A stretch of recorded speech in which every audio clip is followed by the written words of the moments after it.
ভারতের পশ্চিমবঙ্গে শুরু হয়েছে নতুন এক রাজনৈতিক যুগ। আর এই নতুন যুগের কেন্দ্রবিন্দুতে আছেন এমন একজন নেতা যিনি বছরের পর বছর বাংলাদেশকে ঘিরে বিতর্কিত ও কঠোর বক্তব্য দিয়ে আলোচনায় থেকেছেন। তিনি আর কেউ নন, পশ্চিমবঙ্গের নতুন মুখ্যমন্ত্রী বিজেপি নেতা শুভেন্দু অধিকারী।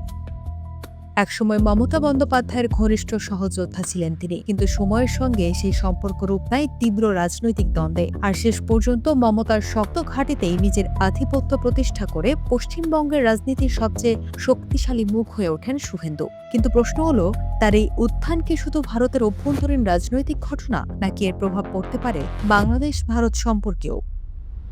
কারণ বাংলাদেশের বিষয়ে শুভেন্দু অধিকারীর অবস্থান বরাবরই ছিল কড়া এবং সংঘাতপূর্ণ। তার বক্তৃতায় বারবার উঠে এসেছে সীমান্ত বাণিজ্য নিরাপত্তা এবং পেশি শক্তি প্রদর্শনের ইঙ্গিত।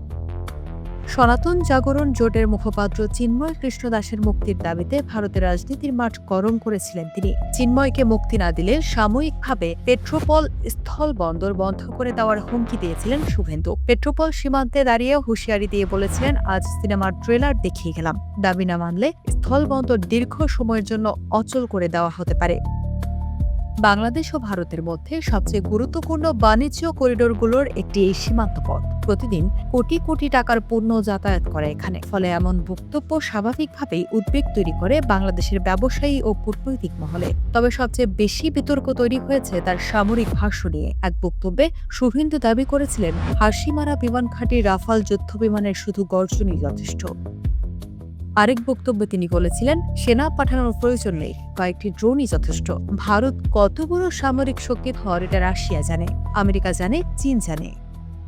তার মতে, বাংলাদেশের সঙ্গে কোনো সংঘাত হলে তা শেষ হতে সময় লাগবে মাত্র কয়েক মিনিট। সবচেয়ে বেশি আলোড়ন সৃষ্টি করে তার আরও একটি মন্তব্য। শুভেন্দু বলেছিলেন, ইসরায়েল যেভাবে গাজাকে শিক্ষা দিয়েছে, বাংলাদেশকেও সেভাবে শিক্ষা দিতে হবে। এই বক্তব্য বাংলাদেশে ব্যাপক সমালোচনার জন্ম দেয়।